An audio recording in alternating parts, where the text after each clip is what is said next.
You know, when you look back at your career, because I think your career is fantastic. But when you look back, does it feel like it was like a long time coming, getting to this moment? I also think it's to do with endurance Mm, because a lot of writing or being an actor or any of that sort of thing, you've got to have a really resilient nervous system. Do you know what I mean? If you've got a fragile ego, don't become a writer. Don't go into the arts because you're not going to, you might be the thing of the moment, but you're not going to have a career. that whole Death Row Records era, that Mm. is my that's what I grew up with. That's my era. So, didn't you do you not find it strange you didn't feel ready, but you took yourself to California, away from Barnsley? I meant a lot about being published by Hemlock and Harper's was like, they didn't change my story, didn't try to change me. They didn't say, well, that's not going to sit well with our audience or this, that, and the other. They embraced me. I'm Nadine Matheson, host of The Conversation, and I know you're keen to get on with the show and watch my conversation with my guest. But before we do, I have one small request. Can you please hit the subscribe button? You might already have done so, but if you haven't, hit the subscribe button now. Takes a second. Less than a second. Right, thank you very much, and let's get on with the show.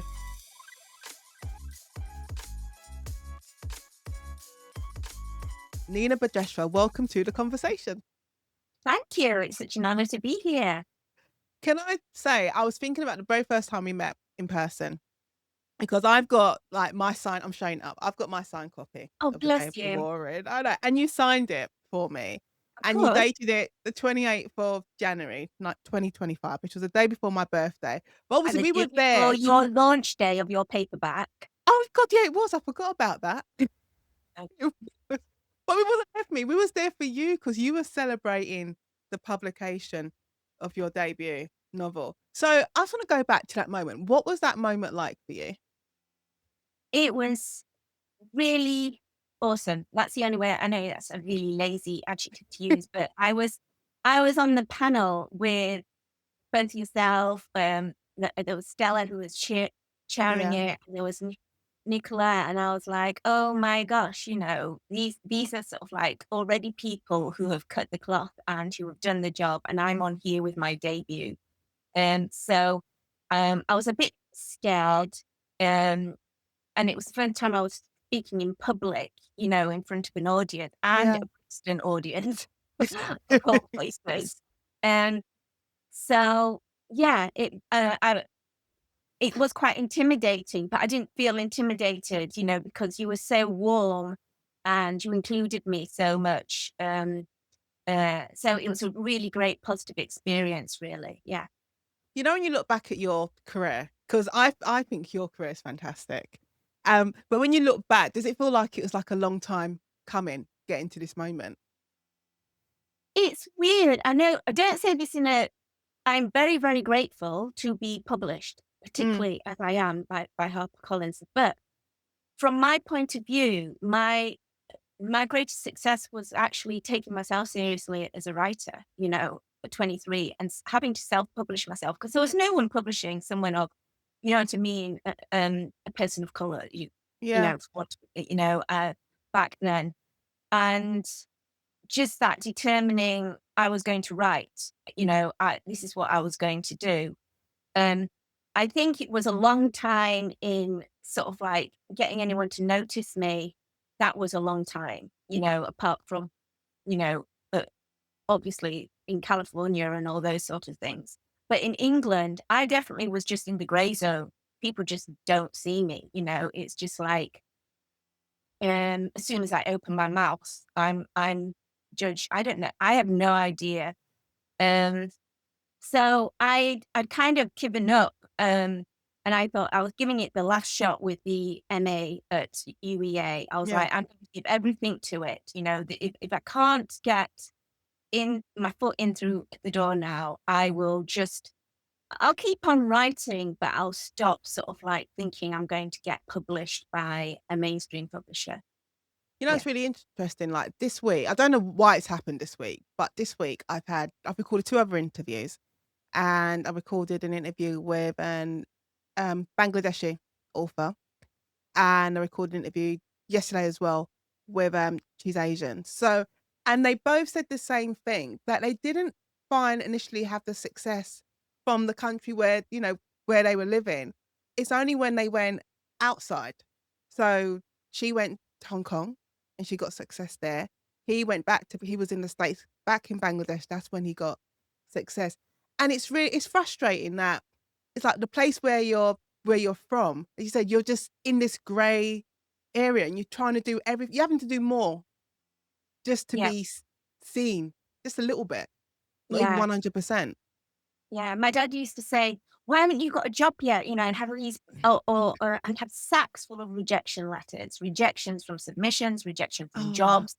And I was, and for him, it was heartbreaking because he'd come to this land, obviously, to give us that, mm, better opportunities. And you hope your children are going to have a better life than, an opportunity than you have. And I said, "Dad, I'm not being hired." And as soon as I got to America, it was like I was snapped up left, right, and center. And because they recognized what I was bringing to the table, they looked on things. I mean, this is pre a certain person becoming, yeah, sort of thing. But back then, they kind of recognized the sort of skills I was bringing to the table, and I was always more on the linguistic side anyway. yeah. Um, so and it was just like they valued it. Whereas over here, it really still is who you know. They don't look at whatever's on your CV. You don't look at it. Do you know what I mean? It's I know that sounds awful, but it's the truth. And not I mean, uh, it sounds awful, but I said it is you said it is the truth, and a lot of people that they will say it comes down to luck, because you always hear that a lot, it's all it's talent, yes, but it comes down to luck. But the other way of looking at it is like, who do you know, and who can help you get that foot through the door? yeah, I also think it's to do with endurance, Mm, because a lot of writing or being an actor or any of that sort of thing, you've got to have a really resilient nervous system. Do you know what I mean? If you've got a fragile ego, don't become a writer. Don't go into the arts, because you might be the thing at the moment, but you're not going to have a career. Do you know what I mean? You have to have endurance. And also, your writing's not going to be that good. I am forever grateful that I wasn't picked up at 25. Do you know what I mean? yeah. Not because I couldn't write, I could write, but I didn't have the resilience then. And I had a lot to say, and I was recognized, Pop recognized me, a lot of really big people recognized me, but I was not ready. You know what I mean? I could not, the day of the roaring would never have happened if that had happened. And if I was writing, I think a lot of authors write a very autobiographical debut. And I always like shouldn't when I see that, because I was like, that's your life. Do you know what I mean? You've now got to go on writing I don't know. I think now, but I might say that I think it is an endurance game being a writer.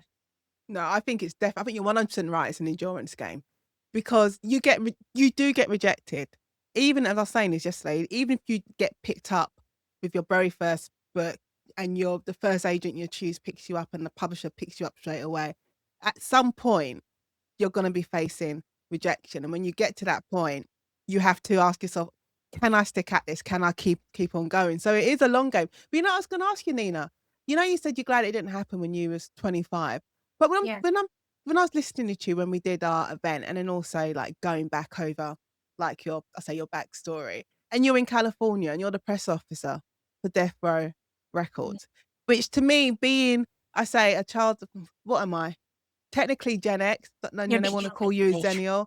Yeah, oh, well, you say that. They wanna call me a Xennial, but, that whole Death Row Records era, that Mm. is that's what I grew up with, that's my era. So, do you not find it strange to your own ears saying you didn't feel ready, but you took yourself to California, away from Barnsley? I Yeah, but I had to. I mean, what people forget is, like, there was, like, 0 here back then. Do you know what I Yeah, mean? I was out of London, and this is something I really believed in. And I think there's still copies of my magazine at the British Library and everything. If you saw the content, I mean, there are 2 books that really made me go for it. And they were ironically James Joyce Ulysses and East Mm, of Eden by John Steinbeck. And I was like, this is what I want to write. This is what I want to do in my magazine. I knew I couldn't manage a novel, but I mm, was like, I can do this magazine. I needed something so ridiculously challenging that it was going to get me out of my anxiety. And I was yeah. very, very introverted. I was very shy. I wasn't meeting people. I needed something terrifying, something to Yeah. launch. To push you. Yeah. And something technically challenging.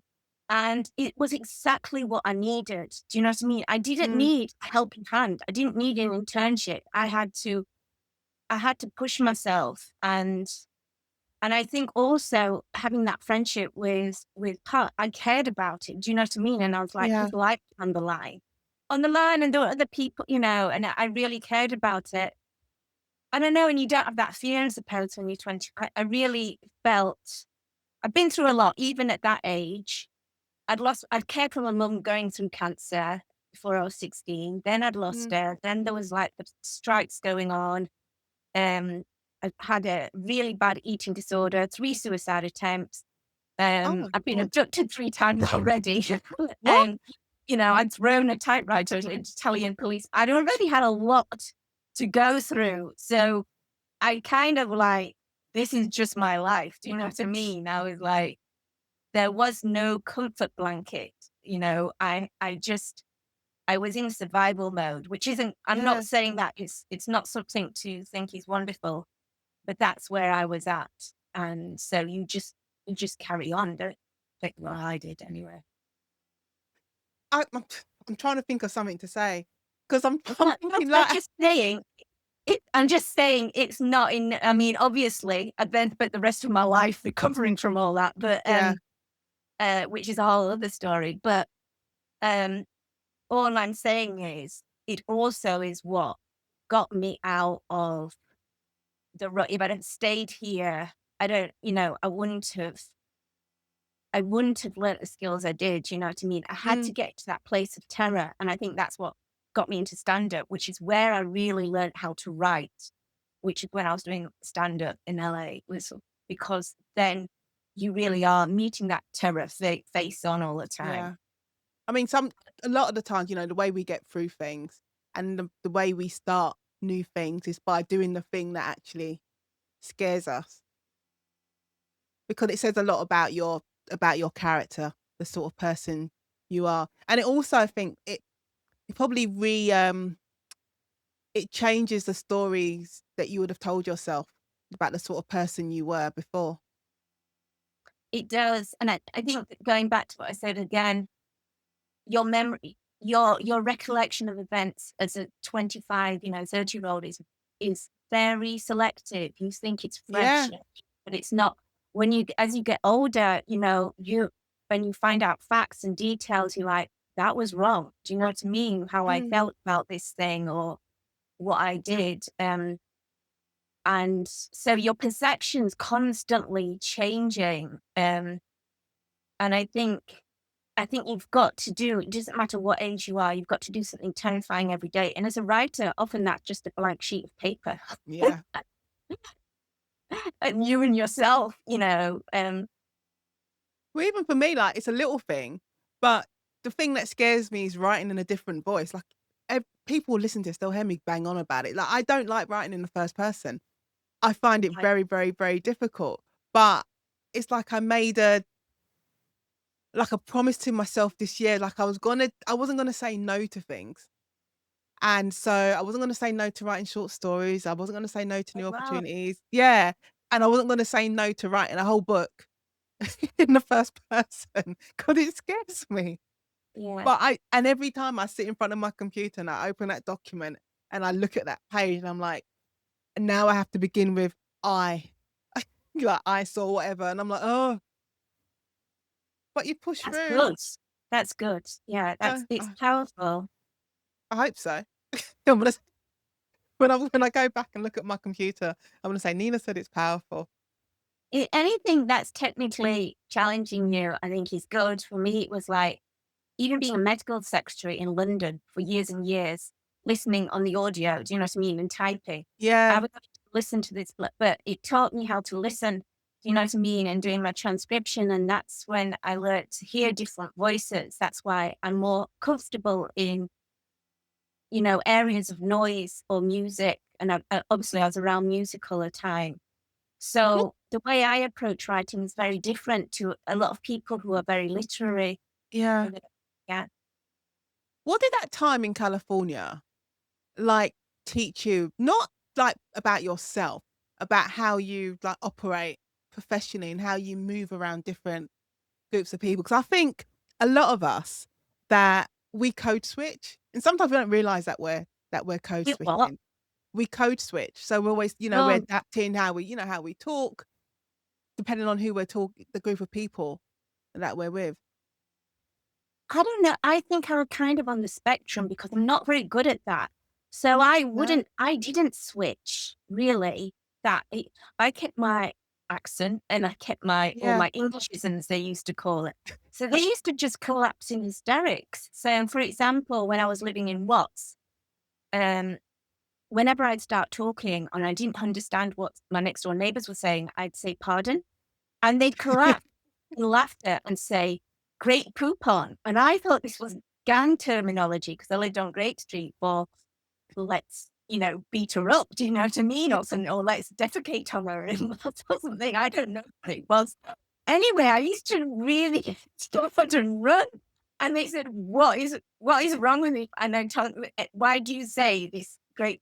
And it says it's mustard. It's an advert for mustard. And there was a very posh butler and he used to come on, say, Oh, "Pardon," and the man would say, "I want some Grey Poupon on my ham," or whatever, you know? So that's what I'm saying. The cultural disconnect was massive, and this was yeah. happening all the time. Um, I really hadn't a clue about what Los Angeles was. I just thought I was in the best place in the world living in Watts. And then when I had to go to, Wilshire, when they asked me to do the work for Death Row Records, there were all these shiny big houses and Beverly Hills, and I was like, I had not you know what I It's mean? I really had no idea that this was the same city. Um, and yeah, I was so naive about a lot of things. Everything was new to me, and I just went in as myself. Um, mm, I think, yeah. I don't know. It took but I was able to hear their voices and I could replicate their voice. yeah. But I know it's saying, they say, "Can't you learn American? And then you could do this, that, and the other." And I was like, "I can't speak. I'm not an actress. Yeah. I can't do it." Yeah. It's because sometimes, say, the code switching, like, when I've done it, and I said I don't even realize that I've done it. I just think when you're just moving around in different circles, that naturally, because I will say, I will switch from, I suppose, how I'm talking now. And my mum said it the other day. She said, "You speak with Grenadian accent when you're with the family." I'm like, "I don't think I do," but apparently Oh, yeah, yeah, sorry, I I do. do. Yeah. And then when I was in, like, my court voice is completely different to how I That's am. nice. I don't think that's code switching. It just says that you're linguistically flexible. You know what Oh, I mean? I better. And you understand what you're doing and you're adapting your language, your Yeah. register for a different audience. That's not code switching. You're still the same person, aren't I you? like that better. No, it's Yeah, you can true. it's there who's using the wrong terminology. Yeah. It's like you should be. You're a writer. You understand different languages and registers and all that sort of thing. Yeah, that's cool. I like that. I'm taking that from now on. I will never Yeah. use code switching again. No. Linguistically flexible is much better. Yeah. How long It were you could in Cal it would I'm be sorry, you, go on. like, saying, "This poor chap has been innocent," and then you go out the door and start shoplifting. Wow, code switching. Completely. How long were you in California for? Also, so in the 90s, I was there for 2 years, and then I went back in the 2000s. Now, I went in and out for a while, and then I Mm, went back for 2 or 3 years, 2011 to 2013, around that time, 2013 to 2015. And then I went back in again. So I was in and out. I kind of like 10 years off and on Yeah. because I was changing my visa. I went from a journalist visa to an outstanding ability visa, and I was about to get my green card, and then obviously a certain election happened. I was like, no, with that. Oh, So, and I'm really glad. Yes, I returned to the UK. do Yeah. you know what is sad? You know, when you look back at the things you did and the opportunities that you were able to take, you know, going to California and working, do all the things you're doing, you know, and going back and forth. And when you look like today, where I know going into politics, but today on the news, they're talking about how if you want to apply for an ESTA, so that's the visa to Oh, go to the States, you need to they want you to show 5 years of your social media history. And you're just thinking, "Look look at where we are." yeah. It's And I'm like, this is crazy. nonsense. And the thing is, people will jump through those hoops, Yeah. believing this thing.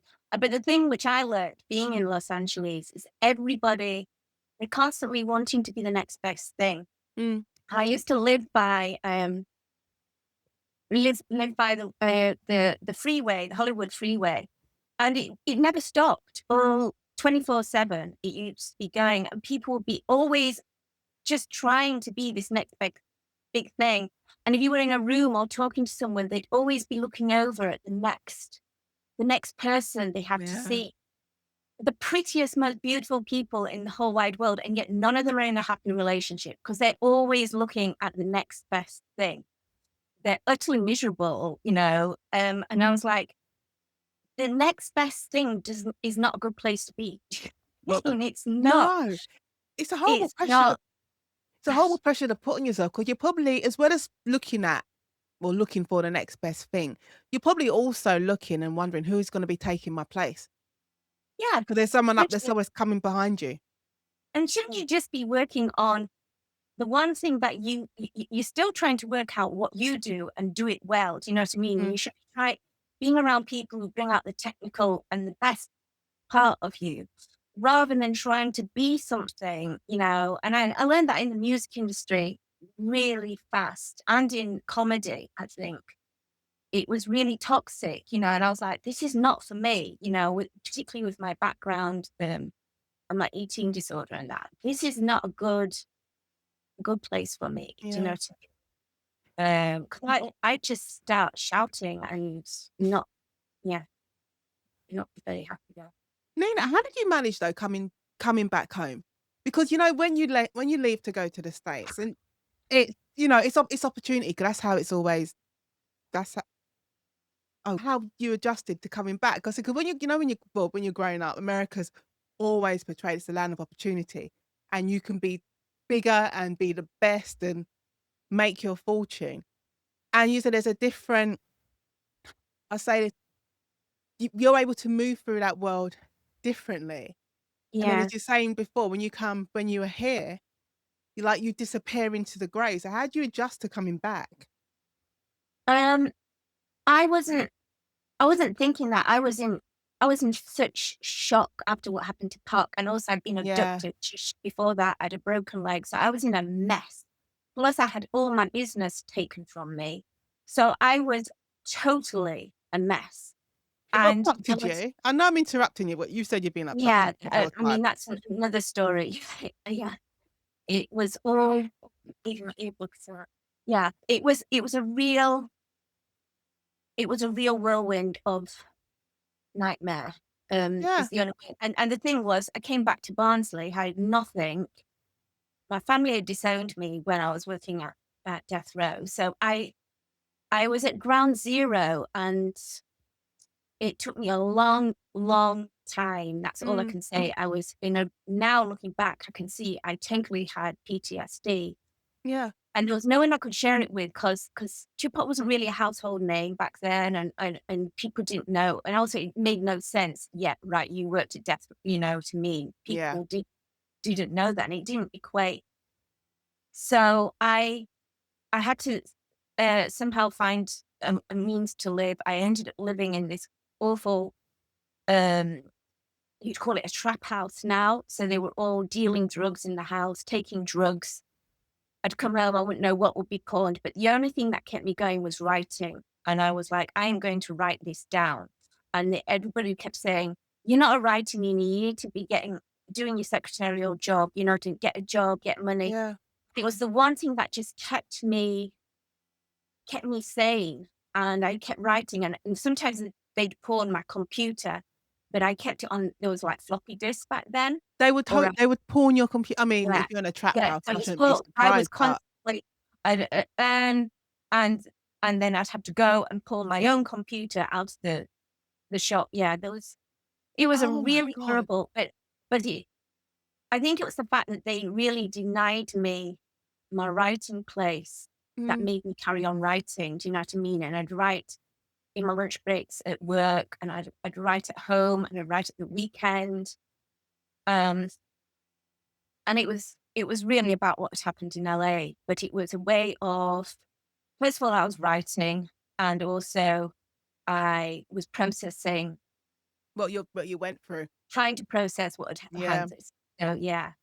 So it took me a long, and teaching, and then I retrained as a teacher, which kind of saved me because I began to, do you know what I mean, earn a living. Plus, I was working with young people, which I Mm. loved, and I was in a community, and gradually I began to um, develop my confidence and be able to move out of that situation and gradually get back into writing. I got into a master's. I started teaching film and media, and the things that I was really passionate about. Really, I think um, I think some people can take not that they don't mean to, but you can take for granted how important it is to have stability in your life.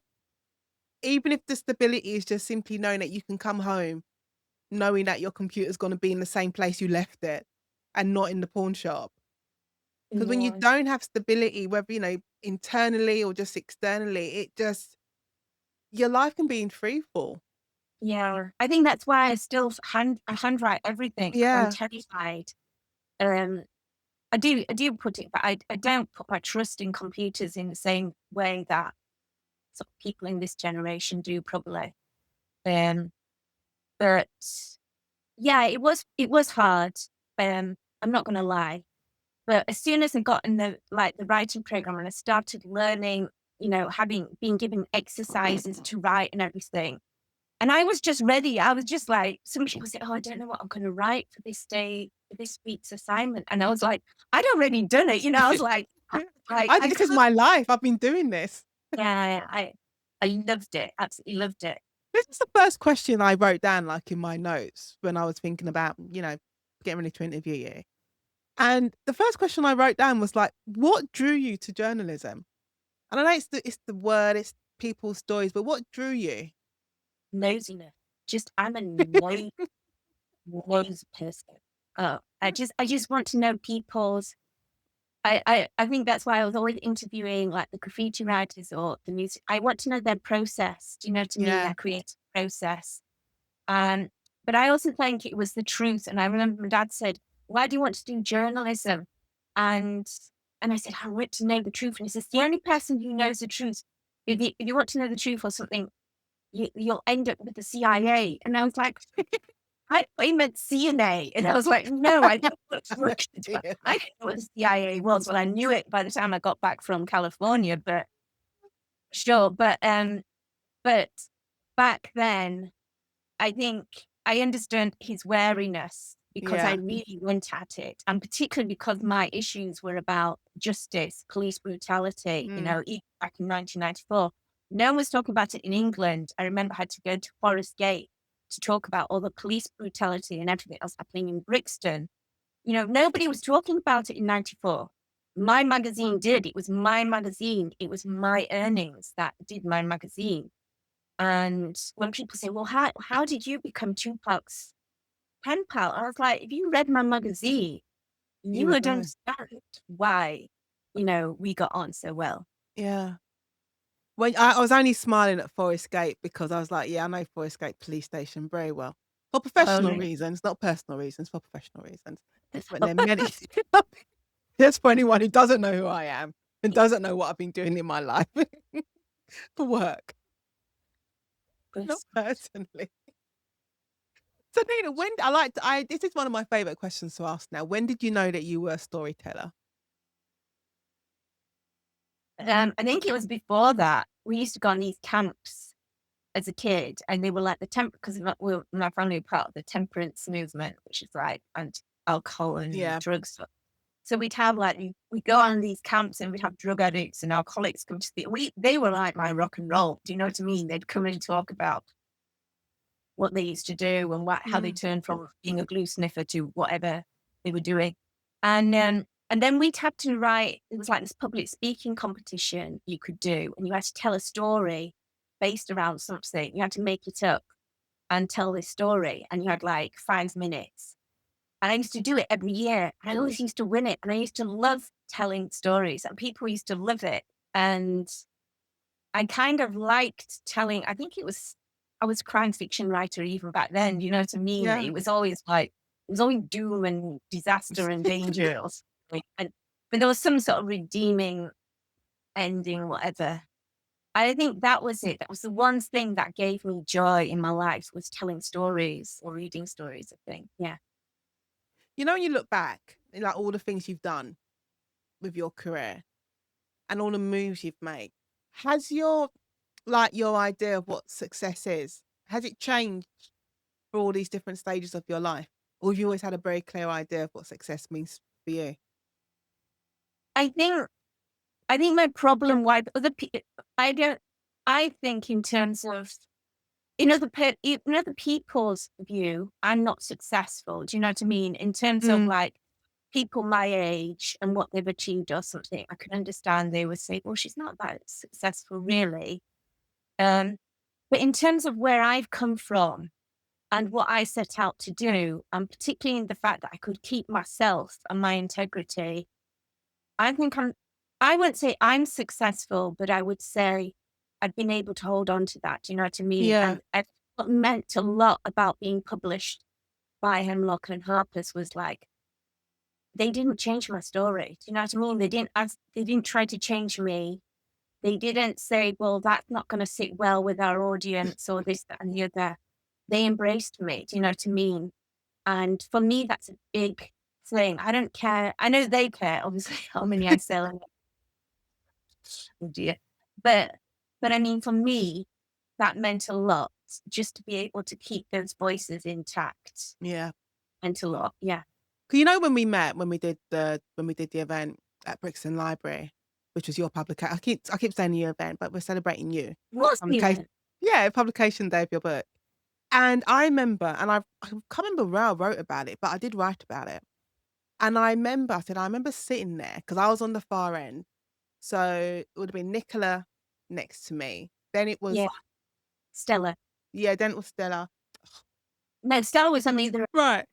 Right. So I was saying, so it was me, then it was Nicola Williams, then it Mhm. was and then Yeah. Stella only was on the end because she was chairing, asking the questions.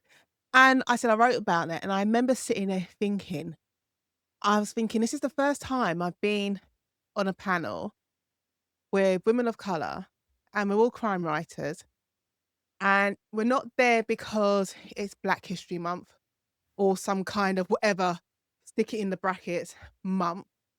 Yeah. We're just there because we're celebrating another author's new book, and we're Oh, there to talk about crime writing, talk about being a crime writer and answer everyone's questions. And I just thought, this is how it's supposed to be. It's not we're not supposed to be just used just to fill a gap in the calendar because it's whatever month it's been nominated that. yeah. I think I think you learn I think you learn a lot from each other. The thing people don't understand is like we don't all think in the same way. Just because, No. and say, well, you're from marginalized communities. Well, there's loads of marginalized communities in the world. We don't Yeah. think in the same way. We're not all victimized. We don't have that. We don't have the same mindset. We just Mhm. like other people. And it's it's it's a challenge for any crime writer, for any writer, full stop. Yeah. It's just putting pen to paper in existential sort of like effort. And I think I think it does take. I am going to say it does take a lot of resilience though, because your audience, just the audience for crime writing, just tend to be large, just just tend to be largely people who are in secure, safe, financial situations. Let's put it like Yeah. that. But when I did an event recently in Sheffield, and it was exactly the audience that I'd really written for, obviously it was written there. And people say, "Oh, but they won't buy crime fiction books." I sold more books in that event than I had probably of all my book events rolled into one. And they were younger and they were more diverse and they snapped it up and they were right. And so I was like, that is not true. Do you know what I mean? You can't say. So I think it's not even to do with the publishers. I think it's to do with marketing. Yeah. People don't know how to market to new audiences, um, rather than it being the fault of the writers or the publishers or I, even the. I would agree with you because I can think what two events come to mind that I did. One was the Black British Book Festival I did back in October, and then Right. another one was the Deptford Literature Festival. I think I did that I think last year or 2 years ago I did that. And the Deptford Literature Festival is literally down the road from me. Yeah. It's local. And when I think and it was on a Saturday, which is market day, and I think about the people who are in the market, it reminds me Yeah. of being younger and, Yeah. your aunties and your mum's friends and your grandparents' friends and all over. And when because you'll always hear, it's like, well, you'll say black people, Asian people, like they don't read books, they don't buy books. When I did a Deptford Literature Festival and we did our event, we were just talking about crime writing, and then we sold our books at the end. Everyone was buying our books. Every demographic, age, ethnicity, everyone. And then I did the Black British Book Festival, so it would be 2 months ago now. And, every sort of author's there. Fantasy authors, romance authors, crime authors, children, and everyone sold books. I sold books. I think they sold out of my books. We all sold books. So Wow. you're right. Everyone's got to take responsibility like Yeah. in some place, but it is how you market. And you have to adjust the way you market to the group of people that you want to attract. You can't just use one cookie cutter formula for No. everybody. And I think that's probably where the marketing can fall down, and it looks like a certain group of people don't buy a book and they're not interested. Yeah. Yeah, I think that's why I did the book club in the Day of the Roaring. Do you know what I mean? I wanted Mm, to say, well, we do read books, yes, and we talk about them, and we talk about stories a lot. You yeah, know, we talk about music a lot, and we talk about stories a lot. It's just 100. I would say that's about 50% of the culture. Do you know what I mean? yeah. Is um, yeah, So, Nina, I haven't asked this question for a long time, but when you got your book deal, and you're yeah. now in the publishing industry, what surprised you most about the publishing industry? How lovely. People always say, "Oh, they're horrible." I remember one of my editors, bless her, she gave me yellow face, proof of yellow face, Yeah. already. That she said, "We're not one like that," but she gave me it, and I read yellow face, and I was like, "Oh my gosh, what am I going into? Maybe I'll stick with self publishing." And they weren't. Yeah, I just had such a lovely experience. I'm sorry, I can't give you any horror stories, and Ooh, I wasn't expecting it doesn't have to be well, a no, horror I'm story. talking about in general, but, I think I think and it's just been so lovely to have editors. I didn't know these things called editors existed. They're amazing. They're incredible. Isn't it a surprise? I remember because, you write your book and you're lucky you get the agent and your book goes out on submission and you think the book is done because you've worked so hard on this book. And then you realize when you start working with it, no, this book is not done at all. It's far from done. And the edits keep coming back With love. with love. I always get a kiss. Yeah, and the first time you get them, they're like, "They don't like my book. I thought they liked my book." Yes, like it. But you bought this. You bought this. You said you liked the book. Yeah. You liked me. I thought we were good to go. And you were like, oh no, no, now I the was work talking really starts. Jeremy Vine came up to me and he said, "Have you got your notes back for your second book?" And I was like, I was devastated. Like, so how am I going to do all this?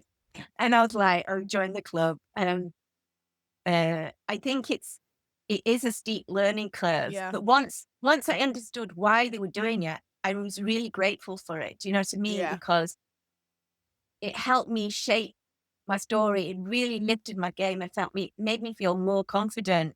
So that eventually I started being able to do those things myself. This was, I think, for the day of the roaring, they'd be saying, you need to do this, that, and the other. Whereas this one, that says, this needs to move faster. And you had to sort of work, do you know what I mean? Or, yeah, or something like that. And then you would work out those techniques. Um, so, but it's still much better than something going out and it being less than what it could be. Do you know what I yeah. mean? You know, is this But part? it's still not nice. Here are my notes back. It's Oh like, my God. I always say this is how I deal with getting my editing notes. So the email pops in my inbox from my editor and it will say editor's letter and then notes and it'll be the manuscript as well. And I will look at it and I'll be like, okay, and I'll reply. And my editor's name's Manpreet, and I'll be, hi Manpreet, thank you so much for the editing notes. I'm like, when would you like the edits back?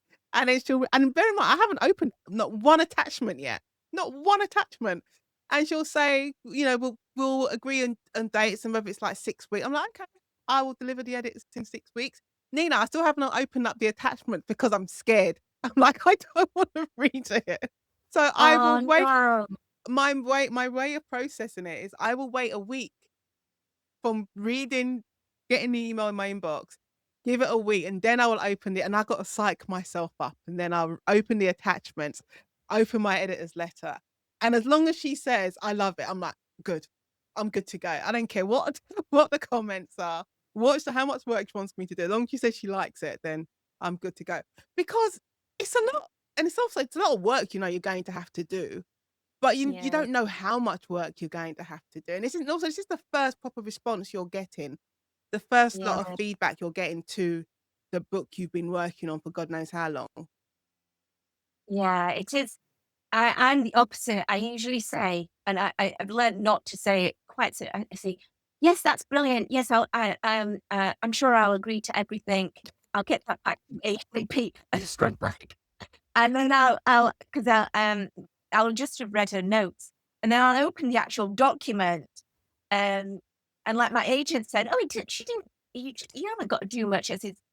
I'd say, "Caroline, you've not opened the document." You know what I mean? And like lots more. If it was a different editor, and but I'm like, I just chunk it out. I was like, some of them I can do very quickly Yeah, just there and then. They're literally just line edits. But then the big structural edits, I'll just break them down. I'll say, right, today I'm going to work on this bit. You know what I mean? And mm, because a handwrite thing, I'll just insert it in my ring binder, yeah. really old school. But it helps me that way. It's like manageable. Yeah. But I do find, and you'll find the same thing with each book that you write, the next set of edits that you get, you kind of end up preempting it. Yeah. When you're writing the draft. So I find that when I'm doing my drafts now, not the first draft, because the first draft is just I just need to get some kind of story down and then I'll work it out in the second draft. But when I'm doing that draft that goes to my editor, I'm kind of already preempting the questions I know that she's going to raise. And so you find it gets little bits. So when the editing notes come back, they're like, oh, they're not actually that bad. Actually, they're less Yeah. intense than the notes I got for like the first book I wrote. I think I had a really good tip from Johnny Jellett and his was like, your second book, don't try to write another debut. Do you know what I mean? Don't try to Mm, they're asking for a second book, so they're asking for something similar. Do you know what I mean? Don't try to be the next best thing or to throw all your things out, you know. You Yeah, just steady in your second book and sort of like show that you can continue to deliver to a certain standard. But yeah. you don't have to be the Booker Prize winner. You know, No, you can and but you can and put so much pressure on yourself, I think. yeah, and I think particularly in commercial fiction or crime fiction, you know what I mean, when you're doing something like this, people think that we're not literary, but actually we're incredibly literary. And there's a lot of it's really a real technical challenge. I mean, you're like me, we do police procedurals of a Yeah. nature, which is like Swiss clockwork. Do you know what I mean? We have 100 things happening all at the same time. Mhm. Nobody's got to see that working. Do you know what I No. mean?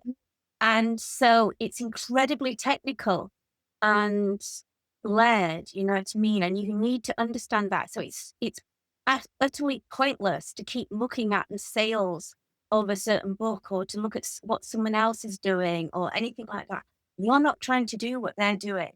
You've got to focus on your little clock twiddling round and It's so funny. I've written about it. I haven't published it yet. By the time this goes out, I would have published it on my Substack, but I've written about you it goes it's like Mel Robbins saying, like, "Let them." You have to let other people do what they need to do, and you can't get caught up in the noise of other people's success or what someone has posted on social media about how I mean, even though I know, a bit of hypocrite, I have posted, "These are how many words I've written today."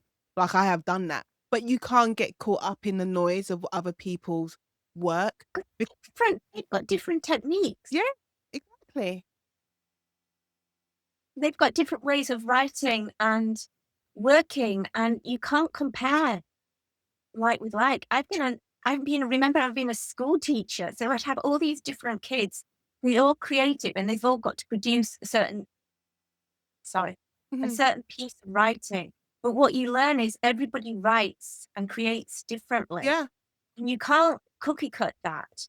You just have to learn how do you get to that point and enable them to do that really well.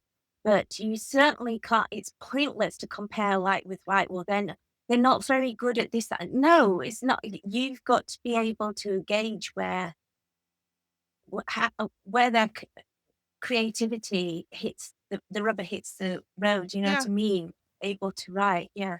yeah. And I understand it, it's hard 'cause this age of social media and everyone's showing everything. It's like show and tell in school, but for adults. That's what it is. So, I am very much aware of that. And and I can get caught up in it myself, like, "Oh," but I mean, personally, like, I've made a point of, like, telling myself, "Good for them. Good for you." And then just Well, keep it moving. And I'm not saying good for you, like, sarcastically, but, like, no, but seriously, like, good for you.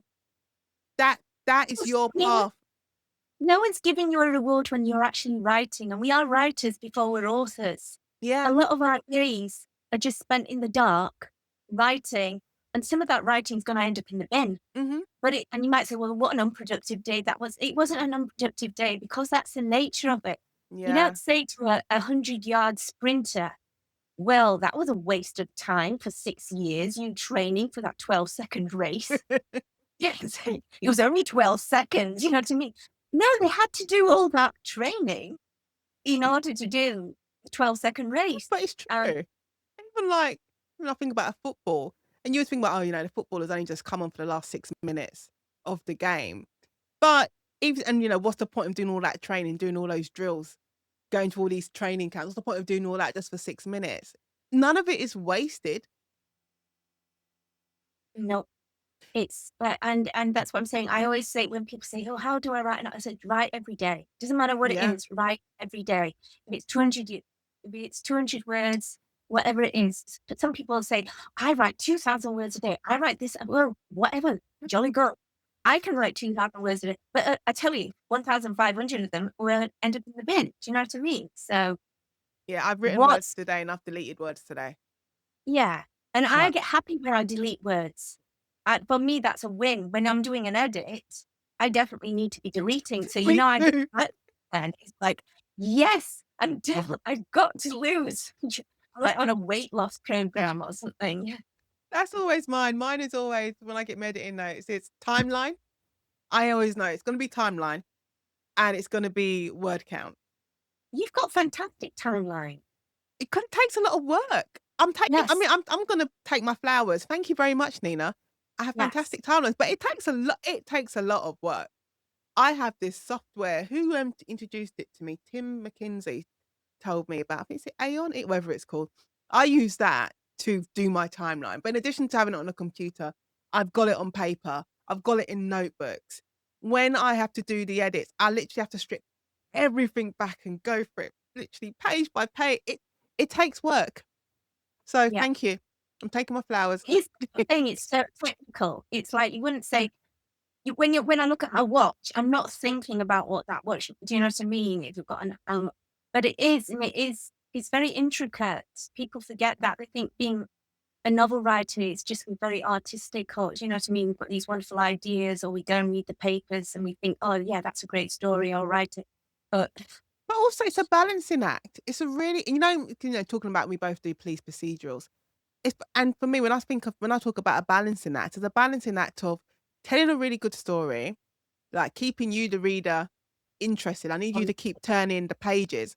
But that balancing act of making sure like the facts that I'm giving, whether it's the legal facts, how the procedure actually works, that it's authentic and true, but not making it come across as being like too technical, like too focused on the law. You have to balance that, and that's not always easy to do. You don't want people to feel like they're always reading a Wikipedia page. no, no, you're not. It just needs to be believable. I Yeah, think my editor said, she says, "Oh, don't worry about it," because I was like, "Oh," she said, "It just needs to be believable." I think it's the story that matters the most. exactly. And she's Yeah, yeah, she was right. I was editing and talking my interview with GD Wright, and he used to be a police officer, and we were talking about running how murder cases are actually run and how many officers are actually involved on a murder investigation in real life. But I said in my books, in the serial crimes unit, I got a team of 6. and It's even you'll get readers write to reviews. There's too many people, too it's many. very people in a but I said I can get away with it, but I can get away with my small team of 6 working on these really serious serial cases because you build a world around it that's believable. So Yeah, when your characters are convinced and the world you've created is convincing, you can take dramatic license with everything else. yeah, Yeah. So and it was speaking about our dramatic license and our books, Nina, you have a whole series with D.I. Dana Walker. Did you know it was gonna be a series with that first book? not at all. But I don't know, like, people and make all these announcements, like, okay, that's what we're doing now. All right, I'm good. No, I'm like, thankfully, I like the characters. It helps. And I certainly could, my personality is so fractured and broken after everything I've been through. I was like, I need those characters to be able to tell my stories. So Yeah. yeah, it is. But like you said, it's both a joy, but it is hard work to write, isn't it? Yeah, it is. It is. And it's like you're in a relationship. You're in a relationship with these characters, so they're always with you. Do you know what I mean? And sometimes you're going through the mill with them. And other people don't know what's going on with you.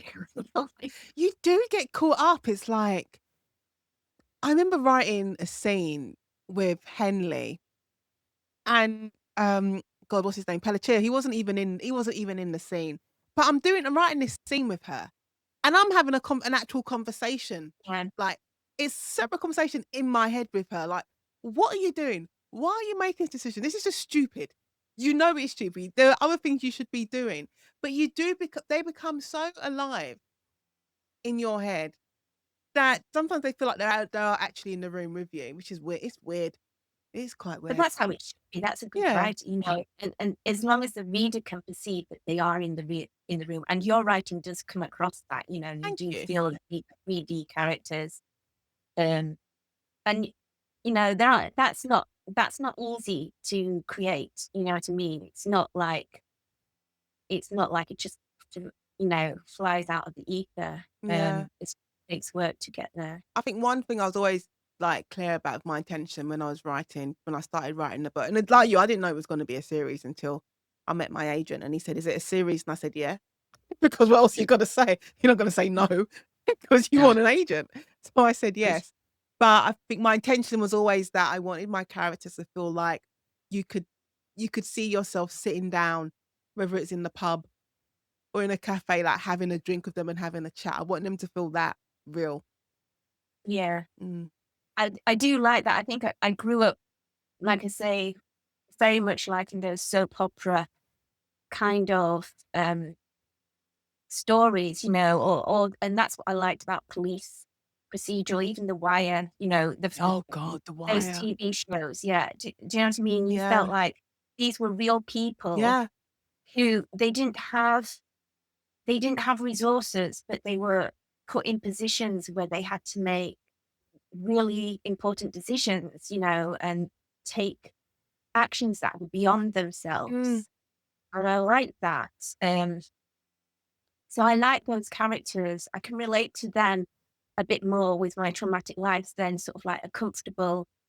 I'd love to be able to write a psychological thriller where you've got this lovely, rich, perfect family doing something like I can't relate to that. I don't have Yeah. those sort of conversations. I really can't. So it would be really false. It would just be a lousy book. And I think it would come through. It would show in the writing if you're trying to make it I something can't. that I it's couldn't. not. Yeah. Do you wanna tell the listeners about your book, Day of the Roaring? Which I'm gonna show up again. Ta-da. Thank you. You're welcome. The Day of the Roaring is it's set in Sheffield, but if you know Sheffield, it's on the border of like some of the wealthiest real estate and countryside in England, Yeah. the Peak District, and it was kind of about that disconnect. So it's like it sort of like pins sort of like the life of the urban youth, and this is sort of like going back to the mid 2000s, sort of when labor was going out and all the money was disappearing after the crash, and the effect it had on the young people there, and then sort of like tying it into sort of like generational families. So my DI, Deanna Walker, she's she's dyslexic. She's very good at her job, but she's not very good at writing and Yeah. all the sort of paperworky things. And she's also suffered a lot of sexual abuse in South Yorkshire police. So yeah, it sort of like runs through how she deals with a pretty nasty murder case, which looks like it's gang related. But because of her understanding of family through her family of how communities work, she's able to find out who the real killer was. I don't know. I don't want to give any spoilers No, I about. know, I know. I don't want you to give any spoilers. I want people That's to really read it. terrible. And I also tell it through three different narrative voices. Okay. God, Before I ask you 2 questions about, Day of the Roaring, what came to you first? Did the idea for the story come first, or did D.I. Dana Walker come to you? I think it was Diane that came to me. I was Yeah. like, I need someone who she has all these problems to deal with, but she's got her own messy family history that there's no way she can get to unpick. Do you know what I Mm. mean? And yet she never has time to deal with all the crises that are happening in her own life because she's got to sort out these other crises. How did Um, sorry, go on. I interrupted no, you. How did you see her? Because I always when people ask me about Henley, I always say I saw her first before I didn't have a story to put her in because she just popped into my head. I wouldn't say she was fully formed, she was probably like 35% formed, but I saw her standing on the high street looking at Luton Police Station, knowing that she had to go in she was going back to work, and I knew something had happened to her, so I knew she was going back to work after a period of time. I mean, later on, I work in the book, you discover that, she's gone back after she's been stabbed by a serial Yeah. killer, she's had a baby, but when she first came to me, she was just standing outside the police station, and I knew she had to go in. I think mine was on her run. Do you know what I mean? It was the fact that she was always an outsider Mm, and she was on the run and her police was, she was being called because they knew they needed her skills, but she's always an outsider. Do you know what I yeah, mean? Um, and I think, yeah, I think that's how I was like, how would that work? Because being part of being in the police, particularly, the history of what the South Yorkshire Police was, is like, it's a very boy club. Do you know what I mm, mean? Boys own club, so very inclusive and hidden sort of thing. So, yeah, I just wanted to come at it a different way. okay. Alright, so my first question about the book is, did you face any challenges when writing The Day of the Roaring? Yes. Just everyone. First of all, I had 4 narrative voices when I was doing it, and thankfully, my tutor at the time, Tom Ben, he was like, "Yes, Ali's voice is lovely," but I was like, "I just think it's too many." Yeah. So, I had to cut that out. So, having to go back into your story and you know what I mean, rewrite it from to 3, and then, yeah, reducing just editing, I had to lose 50,000 words. So, 50,000! yes, I really, I thought really, I overwrote. I think that yeah, that was ridiculous. And was that's what I'm saying. I suppose I understand now why it's a series, but yeah, um, I can go on a bit. Well, how many words is your first draft? 'Cause I think one of my first drafts, I think for me, it might have been like 130 something thousand words, then I managed to cut it to like Oh, 126. this is on my MA, remember, so this is what Yeah. and the limitation was 90,000, so I knew I had a lot. I'd basically a whole novel to get rid of. So I was 154,000. Wow. But it was good practice because I was Yeah, no, like, it "This is. is going to happen." But it did happen, and so whenever now I've got a word, I was like, "Nina, you can do this, and how did I do it last time?" You know what I mean? And I picked up loads of tips about how to reduce things down, and it is completely possible. Yeah. You know what? I wish I had paid attention because when I did my MA, I think I can't remember, it was either I think you had to deliver an 80,000 word, maybe 80, maybe it might be 90,000 word. That Yeah. was the limit. I don't think it was 100,000 word. And I think the draft I delivered was 99,000 and change. But yet somehow when it comes to the books I now write, I can't deliver anything less than 120, which is just ridiculous. Because I can do it clearly, because I did it when I was doing my course. Yeah, but I do think it's hard. I do It is feel for hard, it's people. so I hard. have the same thing, and I think it's because our challenge is we have to keep the story, but we've also got to dramatize so much. Yeah. You know what I mean? So sometimes you have to rewrite 6 scenes into 1, you know what I Mhm. mean? And it's more aching. Thankfully, I did quite a lot of script work. Largely, I don't have much literary background, but I do have quite a lot of background in script writing. Right. So just sort of like concertining everything down into 1 scene. Yeah. Um, but it's still hard It's work, still yeah. hard. Alright, so a more fun question about your book is, if you could spend an afternoon with any of your characters from The Day of the Roaring, whom would you choose and why? Bruno, because he always ends getting into trouble. He can't help it, poor chap. Not Axel, because I actually would end up in trouble, but yeah, Bruno, yeah. Okay, how have you found writing the second book, The Burnt Moor? That's out, is it July 2026? Is it out or Yes, yeah, yes, I think so. yeah, I Um, think so. no, before that, just a wee bit before, I think it's June. Okay. But anyway, that was really hard. I did the first book. I think I'm on the actual 12th draft. Is what I'm God. saying. The first book.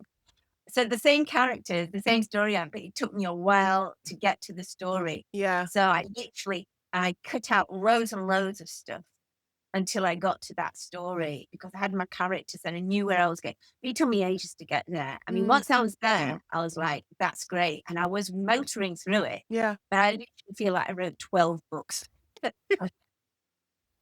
it was hard. It was really hard. And then I think it was that thing from Johnny Jelly. It was like, don't make your debut, don't make your second book. You're not doing another debut. Do you know what I Yeah. mean? I think that's such good advice. Something to And just remember. reduce that, yeah. And like one of my editors to, just keep it to the procedural, Mm, focus on the investigation. Yeah. yeah. All right, Nina, I've got your final set of questions. So, are you an introvert or extrovert or a hybrid of the two? A hybrid, I think I'm large. I am shy, but I love people. Yeah. I just completely, I completely die if I'm away from people. Yeah. I'm afraid. Okay, so what challenge or experience, good or bad, in your life shaped you the most? Definitely setting up my magazine. Yeah. Like, yeah, I could talk about all the disasters, losing my mum, my eating disorder, and suicide. But the thing which actually was the game changer was having to set up my own magazine when nobody believed I was a writer. Do you know what I mean? And it really helped me start reaching for the things I needed to get out of my hole. Um, Um, I don't know if it's a strange question to ask or an offensive question to ask, but who helped you with the setting up of the magazine? Because, like, who do you go? Not even who helped you, but who would you go to for guidance? Or were you just doing it just on your own? no one. That No was the whole one. point. I had my savings from my post office account. I'd also trained as a journalist. I just couldn't Yeah. get a job as a journalist. And I also had my passions, which were graffiti and music. So when you say who helped me, I tell you who helped me: the DJs, the MCs, the Mm, graffiti artists. They'd say, go into, they have a whole community. If you're in that world, and they helped me. And then the graffiti artists, they go everywhere. They were just fantastic publicists. So if you're featuring now, you've got interviewing them. So they helped get me out there. yeah. And there's a whole network. People think, oh, nobody cares about what. Yes, they do. There's so much value to their work and the way they build community. And people really underestimate that. And I learned so much. In fact, I learned everything I needed for when I went to death row from British sound culture and DJing, MCing, all the underground rave scene, graffiti, because it's highly technical. All of those things are Yeah. incredibly technical, but nobody was documenting it back then. So you talk about the guys they were all the ET engineers back then. They knew everything Mm. about electronics, how to set up a radio station. I was gonna say, when Uh, you think about all the pirate radio station, it's not like that, you're not just going online. They were going up on buildings, erecting aerials. There's engineering involved there. There's a whole lot of intelligence there, Yeah. and I'm telling you, and they really believed in what I was trying to do because I was starting from ground zero. They said, say, "Oh, well, nobody's done that before." No, they didn't. That's not in their mindset. Mm. If you're from, that culture, they're like, "Yeah, you can do it." You know what I mean? Find a way to do it. They Yeah. were just so positive, um, It's like and there wasn't a blueprint. mm, it's like, whenever if you're driving on the motorway or you're on a train and then you suddenly see a piece of graffiti, like on a bridge, and I'll always be, like, thinking, especially I'm on a train, thinking, How? How did you get up there? How did you manage to get your art up there?" So they will always find a way to get it done. Yeah. And that's part of the whole thing is not letting people know your technique, but when they Mm, do let you know the technique, when they know you're serious and they really trusted me. And I think that's what's really important about being a writer is get to know the creative process of other people who aren't writers. Do you know what I mean? Because it can help you. I know this sounds silly, but the things which help me in my writing are things like training boxing, stand up, doing sort of like being a pole acrobat for sort of like 8 years, because it's all technical stuff. Do you know what I yeah, mean? Or painting my murals because it's technical. Do something technical and difficult because it will really give you an insight into what you're doing with your writing. Um, doesn't have to be those things, but those are what worked for me. Do you know what I mean? You know what I found helped me recently? When I was younger, it was really me and my brother, we used to go chess club. And so we used to play chess and Oh, so we used to go chess club after school and we used to play chess at home. And then I stopped playing. My brother's a much better chess player than I am because I don't take the time. But then I started playing chess again and it's given me what it's made me do is like slow down my mind and actually think about the steps that I have to take. So is that thinking 2 or 3 yeah, steps ahead and applying that to how I write my books, actually thinking about like who's around you, like in terms of characters, and then what are the effects gonna be if they make a certain move. So it's that technicality. That's how like it works and how you can apply it. yeah, exactly that. Mm, okay. If you could go back to when you were 25 years old, Nina, and give yourself one piece of advice, what would it be? Don't listen to advice. That girl knew everything she needed, bless her. I just give her a big hug. Oh, Don't listen to people. People say what you need to do is you know what they need to do is shut up and go and do what I say. You do yourself, you yeah. know. You do you. Mm. Okay. What is your non-writing tip for writers? I always say it could be drink water, go for a walk. Yeah, I think what I just said, like do something terrifying or technical. Do you know what I mean? It doesn't Mm, have to be all writing involved. You know, you don't have to write another book review. Do you know what I mean? You don't need to go and do something difficult. Go and have a conversation with someone. yeah. Do something.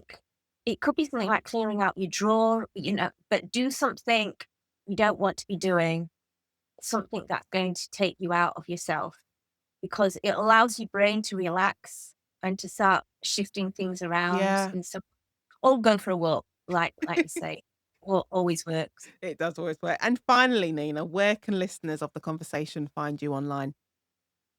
I'm not very available. I'm Instagram. There you are. I'm not.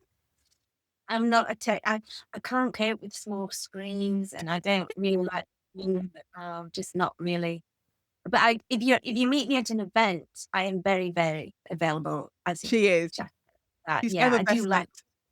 Yeah, I do like meeting people in person. I'm sorry, I'm just of that generation. But yeah, Instagram, I am. Yeah, Okay. Well, that just leaves me, Nina, to say, Nina Bhadreshwar, thank you so much. And I'm so glad we got to do this. Thank you so much for being part of the conversation. thank you so much for inviting me and for being such a wonderful conversationalist. You are welcome. Right, Nina, I'm just going to end recording and then I need to make sure it uploads and then I can send you on your way. But also I can say thank you so much for watching the Conversation podcast. Don't forget to like this video and subscribe so you never miss a conversation. And if you'd like to catch up on more conversations, you'll find them linked on your screen now. And you can also listen to the podcast on your favourite platform. See you there. Bye.